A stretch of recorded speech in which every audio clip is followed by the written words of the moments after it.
السلام علیکم ورحمۃ اللہ وبرکاتہ۔ قال اللہ تعالیٰ فی القرآن المجید والفرقان الحمید فاعوذ باللہ من الشیطان الرجیم بسم اللہ الرحمن الرحیم ان المنافقین هم الفاسقون۔ قابل احترام ناظرین، السلام علیکم ورحمۃ اللہ وبرکاتہ۔ میں آج آپ کے سامنے انشاءاللہ منافقوں کے سلسلے میں قرآن کیا کہتا ہے، قرآن کی آیتوں میں کیا کیا بیانات آئے ہیں، انشاءاللہ چند باتیں آپ کے سامنے لانے کی کوشش کروں گا۔ منافق نفاق سے ہے، اور نفاق کا لغوی معنی ہے چھپی ہوئی چیز۔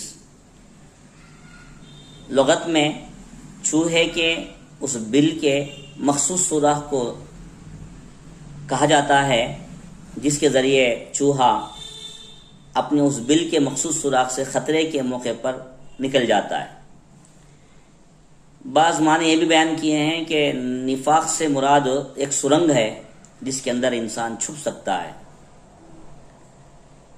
اصطلاحی اور شرعی معنی اگر دیکھتے ہیں تو معلوم ہوتا ہے کہ نفاق سے مراد ایک آدمی کا اپنے اسلام کو ظاہر کرنا اور دل میں کفر اور شرک کو چھپائے رکھنا، اسے منافق کہا جاتا ہے، نفاق کہا جاتا ہے۔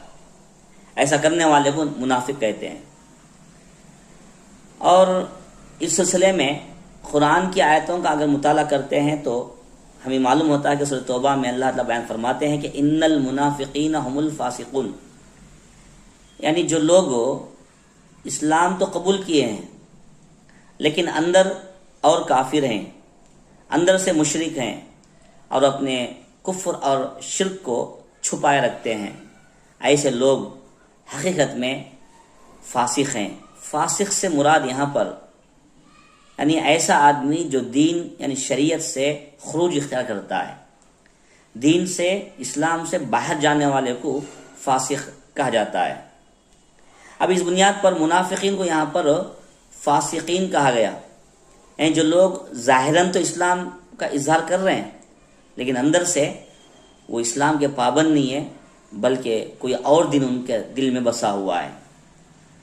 اسی سلسلے میں یہ فسق کے تعلق سے اگر دیکھتے ہیں تو معلوم ہوتا ہے کہ اللہ تعالیٰ ایسے ان منافقین کو جو دل میں ایک باہر ایک رہتے ہیں، ان منافقین کے بارے میں اللہ تعالیٰ کفر سے زیادہ بدتر قرار دیا، کافروں سے زیادہ بدتر درجے ان کو بیان کیا گیا۔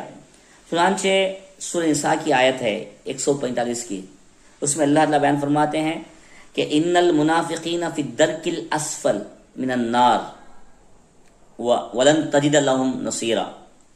فرماتے ہیں کہ منافقین جہنم کے نچلے گڑھے میں ڈالے جائیں گے اور آپ ان کو کوئی بچانے والا، کوئی مددگار آپ نہیں پائیں گے۔ تو اندازہ لگائیے کہ جو لوگ دنیا میں دعویٰ کرتے ہیں کہ فلاں ہمارے ساتھ ہیں، فلاں ہمارے ساتھ ہیں، کوئی ساتھ آنے والا نہیں ہے، اور خاص کر ان منافقین کو تو کوئی بچانے والا ہی نہیں ہوگا۔ یہ کہ ان کے دلوں میں جو معبودان باطلہ چھپے ہوئے ہیں وہ معبود بھی غائب ہو جائیں گے۔ لہٰذا اسلام کا اظہار کرنے کے بعد اندرونی اور باطنی لحاظ سے بھی آدمی اسلام کا پابند رہے، وہی مومن ہو سکتا ہے۔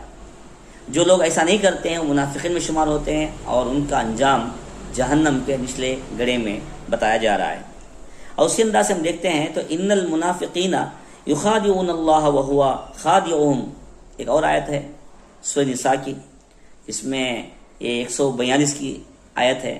اللہ تعالیٰ بیان فرماتے ہیں کہ بھئی یہ منافقین سمجھ رہے ہیں کہ بھئی وہ اللہ تعالیٰ کے ساتھ دھوکہ بازی کر رہے ہیں، حالانکہ اللہ ہی ان کو دھوکے میں رکھا ہوا ہے۔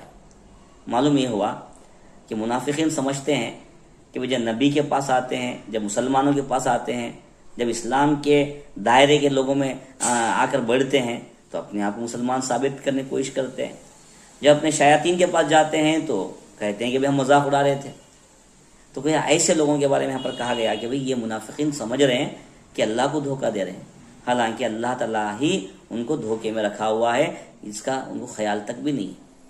اسی مضمون کو اللہ تعالیٰ سورہ بقرہ میں آیت نمبر 9 سے آیت نمبر 10 تک کیا ہے بیان فرمایا، جس کی تلاوت میں آپ کے سامنے کروں گا کہ بسم اللہ الرحمن الرحیم یخادعون اللہ والذین آمنوا وما یخدعون الا انفسهم وما یشعرون فی قلوبہم مرض فزادہم اللہ مرضا ولہم عذاب علیم بما کانوا یکذبون۔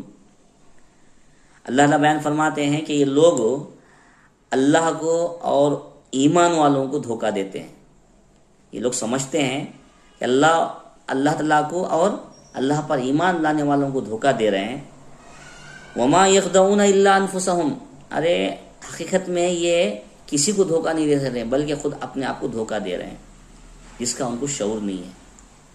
یہ اس وجہ سے ہوا ہے کہ وہ فی قلوبہم مرض، ان کے دل میں ایک بیماری ہے جس بیماری کو اللہ تعالیٰ زیادہ کر دیا ہے، اضافہ کر دیا ہے۔ فزادہم اللہ مرضا کہا کہ ہم نے ان کی اس بیماری کو اللہ نے زیادہ کر دیا ہے۔ وَلَهُمْ عَذَابٌ عَلِيمٌ بِمَا كَانُوا يَكْذِبُونَ، ان کے لیے بہت بڑا دردناک عذاب ہے اس چیز کے بدلے جس کا وہ جھٹلاتے ہیں، یعنی نفاق کی حرکت اپنانے کی وجہ سے ان کے لیے دردناک عذاب ہے، یہ ذکر کیا جا رہا ہے۔ تو معلوم یہ ہوا کہ قرآن کی ان آیتوں میں منافقین کی حقیقت کو بیان کیا گیا ہے اور ان کے انجام کو بیان کیا گیا ہے۔